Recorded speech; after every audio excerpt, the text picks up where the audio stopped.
I would just get this one long text thread email about how they didn't want to live anymore. They didn't see any point in continuing, that they hated being trapped at home. Sports had been taken away. They had no outlet. And so I would call my school counselor and I would just jump in the truck and head to do a wellness check. And this happened over and over. I just couldn't help asking myself, how much are we missing because we're not visible? You know, we can't have that child right in front of us to see how their day is going. And I know it sounds silly because there wasn't anything I could do, but I feel such immense guilt still from that time period. I know I missed a lot, and it didn't have to be that way, you know, and I don't know how I'm gonna live with it, which I think is why I felt like I had to do something, but I don't know how the people that put these policies in place can live with themselves.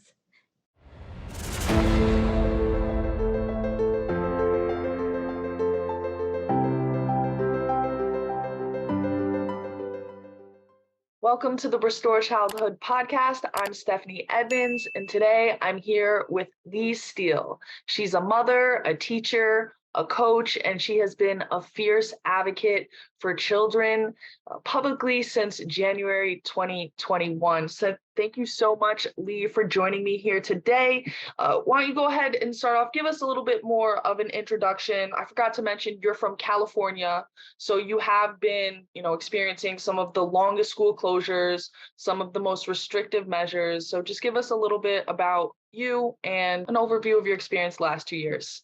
Thanks, Stephanie. It's so good to see you again. And thank you for the work that you did with Teachers for Open Schools back in winter of 2020. I was desperate to advocate for my own children and my students. I could see the effects that the closure was having on them. And I knew back in July of 2020, when it was mandated statewide that schools closed, that this was going to be a really tough challenge, almost insurmountable, because a lot of people who live in cities don't understand in rural school districts. We had 75% of my students had no internet in July of 2020.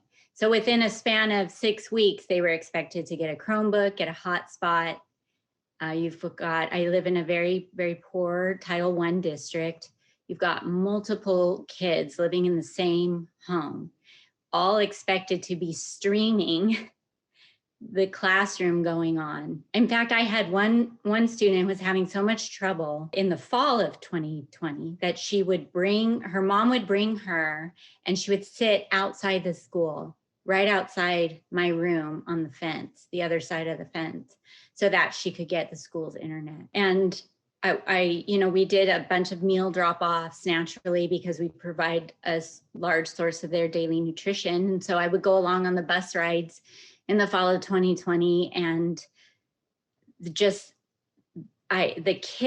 amount of kids living in one house that needed access to internet that couldn't adequately stream from the classroom, that was the least of our concerns.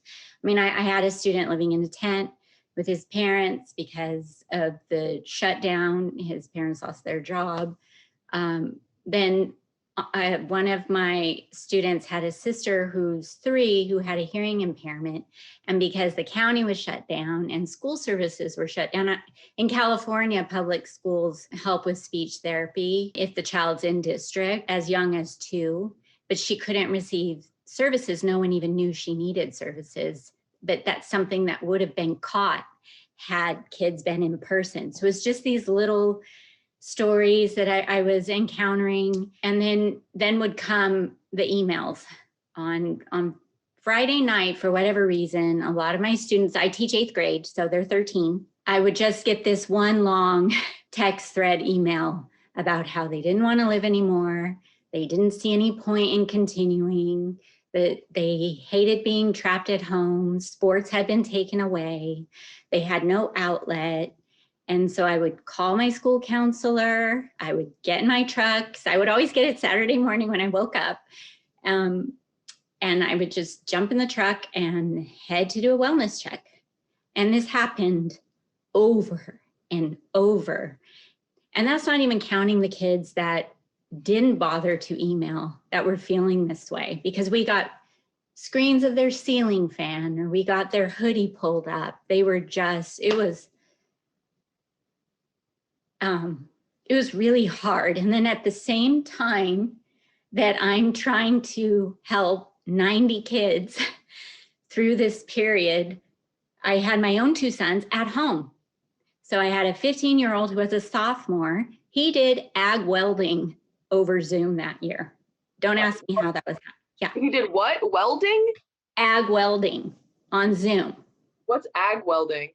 Where they weld metal equipment.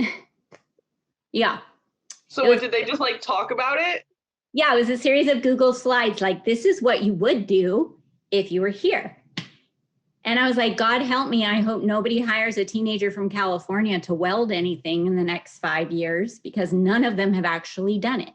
So he's at home watching my 9-year-old at the time. So I would go to an empty campus, log into a depressed group of students, knowing that my 15-year-old is just as depressed at home, caring for my 4th grade son, who for the first time in his life was getting letter grades. And so he was a mess. I would have to come home and basically reteach him everything that he was, supposed to have learned in his Zoom school. And then make sure my 15-year-old wasn't in despair in his room or gaming 23 hours a day, which is what a lot of my teenage students were doing too. And for what? That's what really got me, because I have family who they had their kids in private school in the Bay Area, and they were going to in-person private school, and they were taking their kids out of state to sports tournaments, travel teams to Arizona or Idaho or Montana, Nevada, where kids were actually allowed to play. And there was nothing I could do. It was just like a mountain of grief, and there was no real outlet. So when I found Teachers for Open Schools, I felt like at least I can do something small to right this huge wrong that has been done to our kids and continues to be done. Because in California, at least, school didn't open in person till April of 2021. So they had been online from March 2020 to April of 2021. And that's when they could get online. Right, that's what I was gonna say, because you were talking about in July 2020, when they announced that you'd be virtual for the foreseeable future, you're getting kids laptops and hotspots. So I'm thinking that means basically all spring, you guys didn't do much, or maybe it was you guys had packets or something. What did you do in the spring? The packets, okay. Yeah. So there was no live instruction. I just want to also clarify for some people, in January, really the end of December 2020, beginning of January 2021, I had started an organization called Teachers for Open Schools with another teacher here in New York City. I mean, the stories are heartbreaking. I was in tears here. I had to wipe some of those away.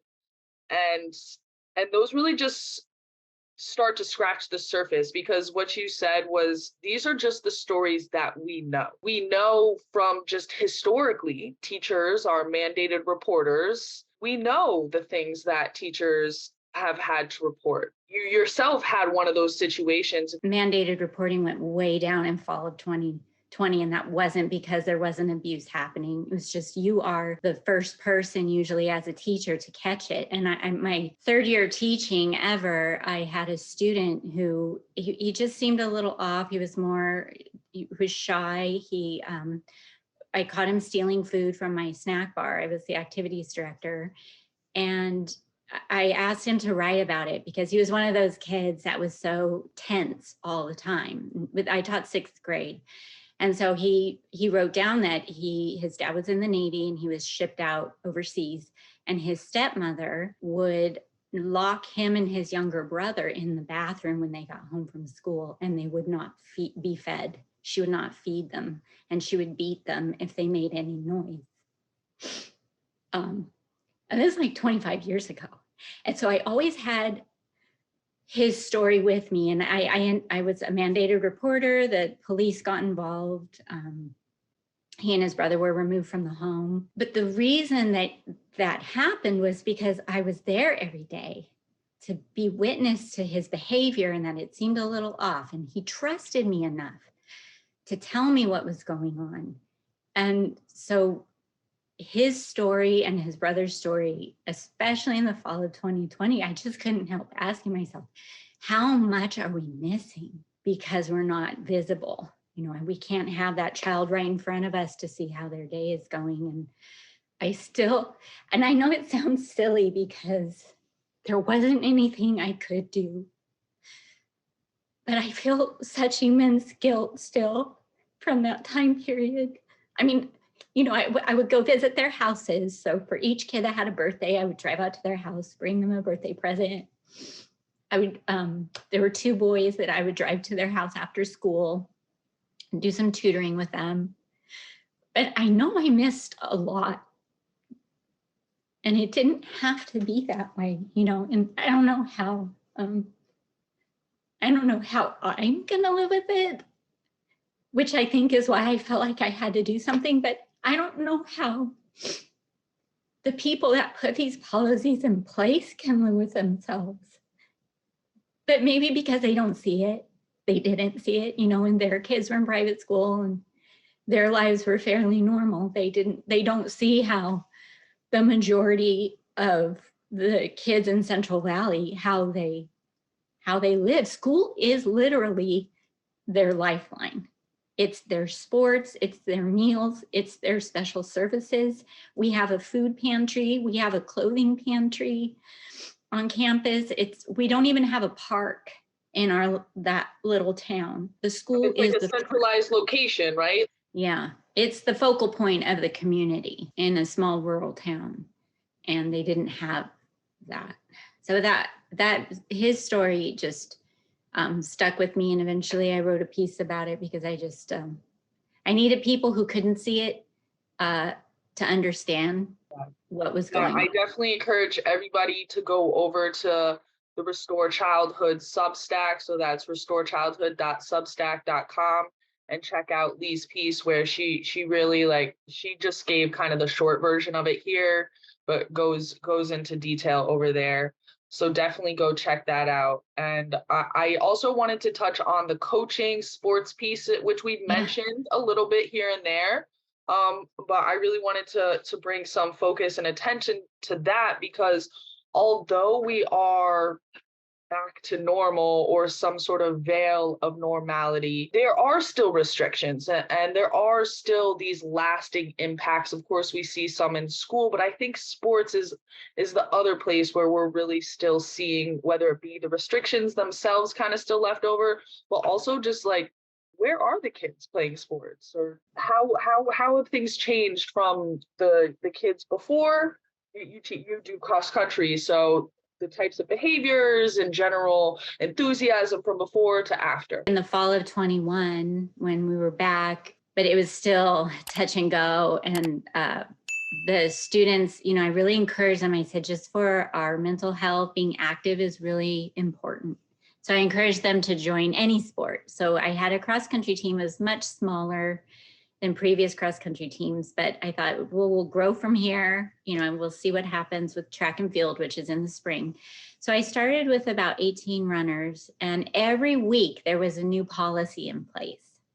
For instance, there was do we mask while riding in the bus? Do we not? Then one of the districts said they didn't want to compete with any other district unless we all tested before our event. So then our athletic director had to COVID test every athlete before he or she got on the bus. Inevitably, you would have a child who had 0 symptoms, right, who would test positive, and then they would feel terrible. They would feel like they had caused World War III, basically, for testing positive at school. And then the biggest problem, too, is that when you shut down all of sports, you had no refs, you had no umpires, you had no bus drivers. I had to get 2 moms to get fingerprinted and get their licenses in. And then we had to rent 3 vans so that myself and the moms could drive our kids to sporting events. And some schools they went to maybe one event the whole season because they couldn't get any bus to drive because they didn't have bus drivers or they didn't have someone to ref the event. And so did you guys do that out of your own pocket? Did the school fund that? Our school district provided the vans, but there were other school districts who weren't as fortunate, and they either had to provide the busing on their own or have parents drive their own cars with other athletes, and then in previous years, they just would have had buses, and it would have been yes, not a thing. Okay. Yeah, and then the times they could compete were diminished by 2/3 in the fall, just because we didn't have the staff or the infrastructure that was needed to have school sports. And it was better in the spring. I had a really large track team, so I was happy to see that they were getting. So this is spring 2022, this past spring that just happened? This past spring, okay. Yes. And I coach 6th through 8th grade. So we went to our first track meet, and it really, I should have known, but it hit me, not a single one of my students had ever been at a track meet, because the first track meet would have been spring of 2020. And that's when they shut down. So my 8th graders were in 6th grade. No one there had experienced a sporting event at track and field. And it really, it took me back to how much these kids have been losing physically as well, because I mean, we've had weight gain as a cause, but we've had anxiety attacks. A lot of times getting out there and moving would help with that. It diminished greatly once they could become more active. A lot of our athletes were suffering with that. What do I do with this energy that I have built up with no place to go? So the behaviors were off the chart. Just how do you, and more importantly, I mean, how do you expect children to trust in a contract with society that the adults have broken? So they saw very little purpose in doing something extra. I mean, they saw very little purpose in doing the minimum as well, because nothing had been expected of them for over a year. I'm happy to say things that this fall of 2022, they're getting back in the swing of school and society and school dances. But it's always, one of the students asked me yesterday, she said, do you think schools shut down again? I heard there's a new variant. So that's always in the back of their minds, is that, when's it going to be taken away? And that sense of impending doom with my teenagers, I haven't seen that go away. They've got one foot right out the door, just in case something bad is going to happen.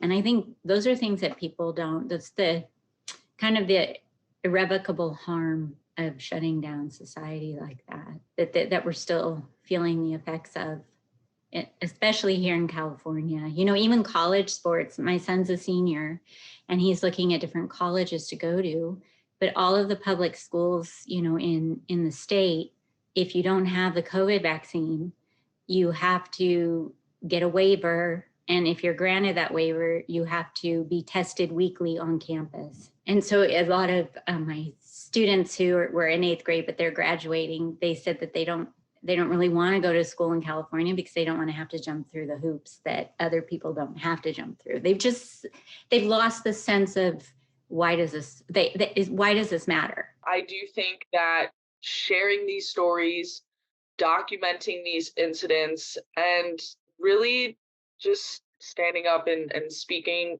without fear what we've been through and what we know. We knew these things. It's not like, oh, if only we had known, if only the science was available at the time. No, we knew these things. You knew these things. You said them. Thank you just so much for sharing your story and supporting all the work that we're doing here at Restore Childhood. Like I said, please go check out the piece that Lee wrote for us over on our Substack. I thank you for what you guys are doing, for being a voice for the voiceless, and for giving a platform to kids where they need to be highlighted. So thank you for all that you guys do over at Restore Childhood. Thank you. And thank you to everybody else out there. You can check out more of our content here, or like I said, head over to restorechildhood.com.